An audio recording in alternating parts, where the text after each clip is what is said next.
अस्सलाम वालेकुम दोस्तों, कैसे हैं आप? ठीक हैं? दिस इज़ मोहम्मद उमैर और आज मैं आपके लिए लेके आ गया हूँ एक बड़ी ही इन्फॉर्मेटिव वीडियो जो है सीएसएस के बारे में। आज की वीडियो में मैं आपको बताऊंगा कि सीएसएस एक्चुअली होता क्या है और इसको किस तरह से इसके एग्जाम में जो है आप एडमिशन ले सकते हैं। ये कोई टिप्स एंड ट्रिक्स वीडियो नहीं है क्योंकि मैंने खुद सीएसएस नहीं किया, इस वजह से मैं कोई टिप्स नहीं आपको दूंगा कि इस तरह मैं आपको सिर्फ बताऊंगा कि ये सीएसएस एक्चुअली होता क्या है और इसका एडमिशन वगैरह और इसके एग्जाम्स वगैरह किस तरह होते हैं। तो चलिए बगैर किसी इंतजार के वीडियो शुरू करते हैं। सीएसएस एब्रीवेशन है सेंट्रल सुपीरियर सर्विसेज का और पाकिस्तान का एक अदारा है एफपीएससी जो साल में एक दफ़ा कंपेटिटिव एग्जाम लेता है और इसका इश्तहार जो है वो आपको अक्टूबर में मिल जाता है अखबारात में और इसकी वेबसाइट पे भी आपको मिल जाता है। उसके बाद जो फरवरी में इसका एग्ज़ाम होता है और इसको पास करने वाले कैंडिडेट को ब्यूरोक्रेसी में शामिल किया जाता है। उसके बाद 4 किस्म के टेस्ट लिए जाते हैं सीएसएस के लिए और एक है तहरीरी टेस्ट, सबसे पहले जो होता है रिटन टेस्ट, उसके बाद होता है आपका नफ्सियाती टेस्ट और उसके बाद आपका तिब्बी टेस्ट होता है और उसके बाद आपका इंटरव्यू होता है जिसको जुबानी टेस्ट कहते हैं। और उसके बाद जो लोग ये टेस्ट क्लियर कर जाते हैं उनको नंबरों के हिसाब से मुख्तलिफ जो है ग्रुप्स में उनको डिवाइड कर दिया जाता है और उन्हीं के हिसाब से उनको डिपार्टमेंट जो है वो अलॉट किए जाते हैं। वो जो ग्रुप्स हैं वो मैं आपको बताता हूँ। नंबर 1 है जी डिस्ट्रिक्ट मैनेजमेंट ग्रुप, नंबर 2 है police services, number 3 custom and excise, number 4 postal group, number 5 income tax, number 6 है इंफॉर्मेशन ग्रुप, नंबर 7 है फॉरेन सर्विसेज, नंबर 8 है आपका commerce and trade group, number 9 है military land and cantonment board, number 10 पे है office management, number 11 पे पाक audit and accounts group और नंबर 12 पे है रेलवे ग्रुप। अब आते हैं इसकी अहलियत की तरफ के कौन लोग अहल हैं सीएस के एग्जाम देने के लिए। सबसे पहले आ जाती है आपकी एज। 21 से 30 साल तक के लोग जो है वो सीएसएस के एग्जाम में अपीयर हो सकते हैं। उसके अलावा कुछ लोगों को राइट भी दी गई है जैसा कि सरकारी मुलाजम है और जो मजदूर अफराद हैं। उसके अलावा कबायली इलाका जात और बलूचिस्तान और जब आज़ाद जम्मू कश्मीर के कुछ लोग, इस तरह इन लोगों को कुछ कोटा है उनको उम्र में रायत दी गई है।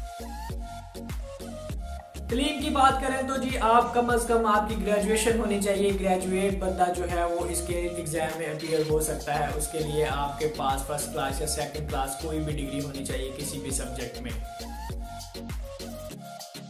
इसके बाद आ जाते हैं जी सब्जेक्ट। कौन कौन से सब्जेक्ट हैं? सब्जेक्ट के लिहाज से सीएसएस एग्जाम्स को 2 हिस्सों में तकसीम किया गया है। एक है कंपलसरी और दूसरे हैं ऑप्शनल। कंपलसरी एग्जाम्स में आ जाते हैं आपके करंट अफेयर्स आ जाता है, पाकिस्तान अफेयर्स आ जाता है, एवरीडे साइंस आ जाता है और जनरल नॉलेज आ जाता है। इसके बाद आते हैं आपके ऑप्शनल सब्जेक्ट्स। ऑप्शनल सब्जेक्ट्स भी जो है 6 हैं वो, उनमें आपको ये चॉइस होती है कि आप अपनी मर्जी के सब्जेक्ट्स रख सकते हैं और उसके लिए सबसे ज्यादा जरूरी चीज है कि वो वाले सब्जेक्ट्स रखें जिनमें आपको पूरी कमांड है, पूरा अबूर हासिल है और आपके पास काफी ज्यादा नॉलेज है उनके बारे में। ये नंबर जो होते हैं ये आपको कंपेटिटिव एग्जाम में बहुत जरूरी होते हैं। मार्क्स की बात करें तो जी जो टोटल मार्क्स हैं वो 100 हैं और कुल मिला के आपके तकरीबन 12 सब्जेक्ट्स बनते हैं और इस तरह कुल मिला के आपके 1200 मार्क्स हैं। जो है 50% जिसके मार्क्स आएंगे वो रिटन टेस्ट में पास होगा और जो आपके कंपलसरी पासिंग मार्क्स हैं वो 44 है और ऑप्शनल सब्जेक्ट्स में आपके पासिंग मार्क्स 33 है।